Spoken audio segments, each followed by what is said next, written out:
រុស្ស៊ីនឹងបញ្ជូនមីស៊ីលនុយក្លេអ៊ែរទៅជួយវេណេស៊ុយអេឡាក្រោយលោកដូណាល់ត្រាំព្រមានលោកម៉ាដូរ៉ូឲ្យរាប់ថ្ងៃថយក្រោយ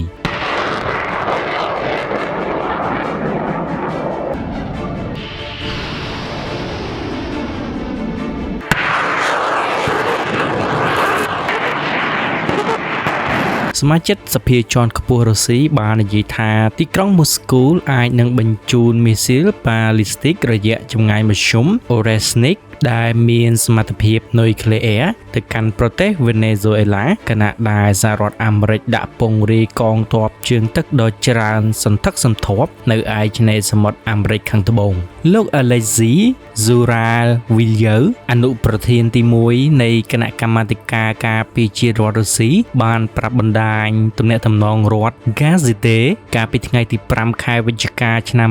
2025នេះថារុស្ស៊ីបានផ្គត់ផ្គង់សភាវុធយ៉ាងទូលំទូលាយដល់ប្រទេសវេណេស៊ុយអេឡារួចហើយរួមទាំងយន្តហោះចម្បាំង Su-30MK2 និងប្រព័ន្ធការពារដែនអាកាស Panzer S1 និង Buk M2E លោកបានលើកឡើងថាខ្ញុំមើលឃើញថាมันមានឧបសគ្គក្នុងការផ្ដល់នៅការអភិវឌ្ឍថ្មីដូចជា Oresnik ទៅកាន់ប្រទេសជាមិត្តនោះទេដោយបន្ថែមថាព័ត៌មានលម្អិតនៃការនាំចេញមិនត្រូវបានលាតត្រដាងនោះទេនិងប្រាប់ថាអាមេរិកអាចនឹងមានការភ្ញាក់ផ្អើលខ្លះៗការអធិប្បាយនេះបានធ្វើឡើងនៅពេលដែលប្រធានាធិបតីរុស្ស៊ីលោក Vladimir Putin បានបញ្ជាក់ការពីខែសីហាថាប្រព័ន្ធ Oresnik ក្រុមដំបូងបានចូលបម្រើការជាមួយកងកម្លាំងរុស្ស៊ីរួចមកហើយ Belarus ក៏បានយល់ព្រមធ្វើជាម្ចាស់ផ្ទះនៅការដាក់ពង្រាយប្រព័ន្ធមីស៊ីលនៅចុងឆ្នាំនេះផងដែរ Oresnik គឺជាមីស៊ីលផ្លោងរយៈចម្ងាយមធ្យមដោយចម្ងាយប៉ានស្មានអាចបានទៅដល់ 3000 ទៅ 5500 គីឡូម៉ែត្រហើយអាចបំពាក់បានទាំងក្បាលគ្រាប់ធម្មតានិងនុយក្លេអ៊ែរសូមជម្រាបថាការពីពេលថ្មីៗនេះប្រធានាធិបតីអាមេរិកលោកដូណាល់ត្រាំបានព្រមានមេដឹកនាំវេណេស៊ុយអេឡាលោកនីកូឡាស់ម៉ាដូរ៉ូឲ្យរាប់ថ្ងៃថយក្រោយខណៈដែលសហរដ្ឋអាមេរិកបានអនុវត្តការកសាងយោធាដ៏ធំបំផុតរបស់ខ្លួនមិនធ្លាប់មាននៅតំបន់ការ៉ាប៊ីនក្នុងរយៈពេលជាង35ឆ្នាំមកនេះយោងតាមការចុះផ្សាយរបស់New York Post នាថ្ងៃទី5ខែវិច្ឆិកាឆ្នាំ2025លោកដូណាល់ត្រាំបានចោទប្រកាន់របបរបស់លោកម៉ាដូរ៉ូពីការនាំគ្រឿងញៀនឧក្រិដ្ឋជននិងអ្នកជំងឺវិកលចរិតយ៉ាងច្រើនសន្ធឹកសន្ធាប់ចូលក្នុងទឹកដីអាមេរិកដោយនិយាយថាពួកគេបានបោះចោលមនុស្សរាប់សែននាក់ចូលទៅក្នុងប្រទេសរបស់យើងដែលយើងមិនចង់បានមនុស្សមកពីពន្ធនាគារនិងមណ្ឌលផ្លូវចិត្តវត្តមានអាមេរិកនៅការ៉ាប៊ីនរួមមាននាវាផ្ទុកយន្តហោះ USS Gerald R. Ford នាវាមួយទឹកនុយក្លេអ៊ែរនិងនាវាពិឃាតមីស៊ីលមន្ទីរបញ្ចកោណបានលើកឡើងថានាវាចម្បាំងចំនួន14គ្រឿងនិងកងទ័ពជាង 10000 នាក់នឹងស្ថិតនៅក្នុងតំបន់នេះឆាប់ៗតែគាំទ្រដោយយន្តហោះចម្បាំង F-35 និងយន្តហោះចាក់ប្រេងដែលមានមូលដ្ឋាននៅប្រទេសព័រតូរីកូលោកត្រាំមិនបានបញ្ជាក់ពីការវាយប្រហារតាមអាកាសលើវេណេស៊ុយអេឡាត្រូវបានគ្រោងទុកឬក៏អត់ប៉ុន្តែបានចង្អុលបង្ហាញថាសម្ពាធអាចនាំមកនៅការផ្លាស់ប្ដូររបបដោយគ្មានសង្គ្រាមគូបញ្ជាក់ថាលោកម៉ាដូរ៉ូដែលកាន់អំណាចតាំងពីឆ្នាំ2013នៅតែរឹងរូសទោះបីជាមានការដាក់ទណ្ឌកម្មពីអន្តរជាតិនិងការចោទប្រកាន់ពីការក្លែងបន្លំការបោះឆ្នោតក៏ដោយមេដឹកនាំបកប្រឆាំងវេណេស៊ុយអេឡាលោកស្រីMaria Corina Machado ដែលទើបតែទទួលបានពានរង្វាន់ Nobel សន្តិភាពការពារថ្មីៗនេះបាននិយាយថាជននិរទេសវេណេស៊ុយអេឡារាប់សិបលាននាក់នឹងត្រឡប់ទៅផ្ទះវិញប្រសិនបើលោក Maduro ត្រូវបានដកចេញប្រធានាធិបតីវេណេស៊ុយអេឡាលោក Nicolas Maduro បានស្នើសុំជំនួយយោធាពីសភាគីរុស្ស៊ីលោក Vladimir Putin ដើម្បីពង្រឹងការការពាររបស់ប្រទេសចំពេលមានការកសាងយោធារបស់សហរដ្ឋអាមេរិករឹតតែខ្លាំងឡើងនៅតំបន់ការ៉ាប៊ីននេះបញ្យងតាមសេចក្តីរាយការណ៍នៅកាសែត Washington Post នៅថ្ងៃទី3ខែវិច្ឆិកាដោយដកស្រង់ឯកសារផ្ទៃក្នុងរបស់រដ្ឋាភិបាលអាមេរិកយោងតាមរបាយការណ៍លោក Maduro បានស្នើសុំឲ្យទីក្រុងមូស្គូជួយពង្រឹងប្រព័ន្ធការពារដែនអាកាសរបស់វេណេស៊ុយអេឡាដោយការដាក់ពង្រាយប្រព័ន្ធមីស៊ីលចំនួន14គ្រឿងនិងជួសជុលយន្តហោះចម្បាំង Sukhoi Su-30MK2 ដែលផលិតដោយរុស្ស៊ី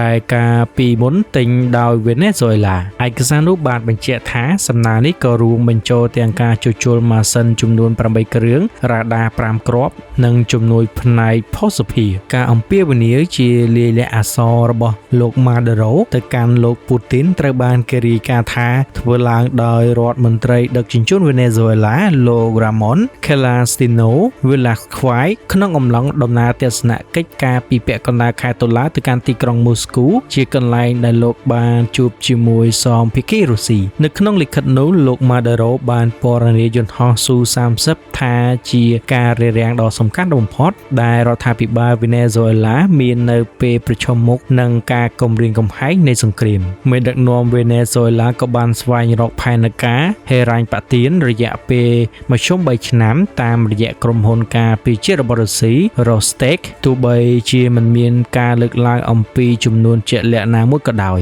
វានៅតែមិនច្បាស់ថាតើទីក្រុងមូស្គូបានឆ្លើយតបទៅនឹងសំណើនេះឬយ៉ាងណានេះបើតាមការកត់សម្គាល់របស់កាសែត Washington Post វេណេស៊ុយអេឡាដែលជាសម្ព័ន្ធមិត្តជិតស្និទ្ធបំផុតរបស់រុស្ស៊ីនៅអាមេរិកឡាទីនបានធ្វើឲ្យទំនាក់ទំនងយោធានិងសេដ្ឋកិច្ចកាន់តែស៊ីជម្រៅជាមួយទីក្រុងមូស្គូចាប់តាំងពីសម័យមេដឹកនាំសង្គមនិយមរបស់អតីតមេដឹកនាំ Hugo Chavez កាលពីដើមឆ្នាំ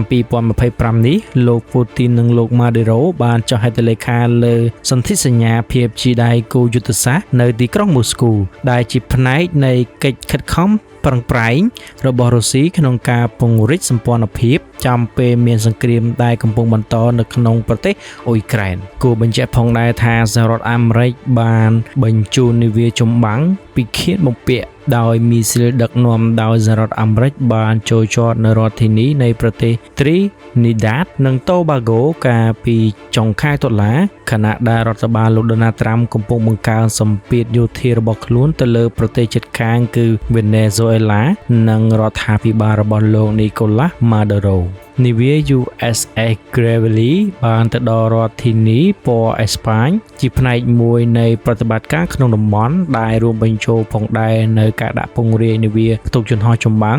USS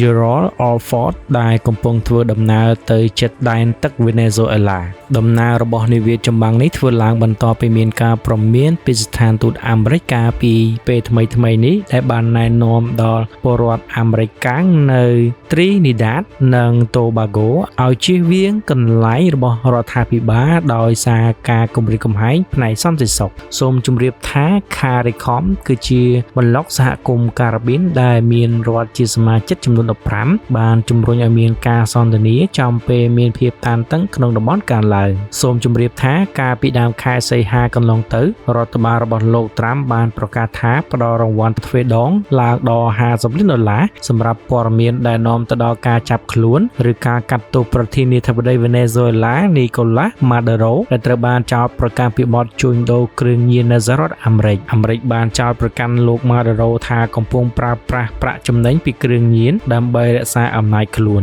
លោក Maduro ត្រូវបានចោទប្រកាន់ជាលើកដំបូងនៅក្នុងឆ្នាំ2020ដោយរដ្ឋអាជ្ញាអាមេរិកដែលថាលោកបានដើរតួនាទីសំខាន់ក្នុងការសំគំនិតរថពន្ធកូកាអ៊ីនដ៏ច្រើនសន្ធឹកសន្ធាប់ចូលទៅក្នុងទឹកដីសហរដ្ឋអាមេរិកក្នុងនោះក្រៅពីលោក Maduro មន្ត្រីធំៗមួយចំនួនរបស់វេណេស៊ុយអេឡាក៏ត្រូវបានអាមេរិកប្រកាសតាមចាប់ខ្លួនផងដែរដោយជារដ្ឋមន្ត្រីការពារជាតិលោក Vladimir Patrino និងអតីតអនុប្រធានាធិបតី Tarek El-Assimi ជាដើម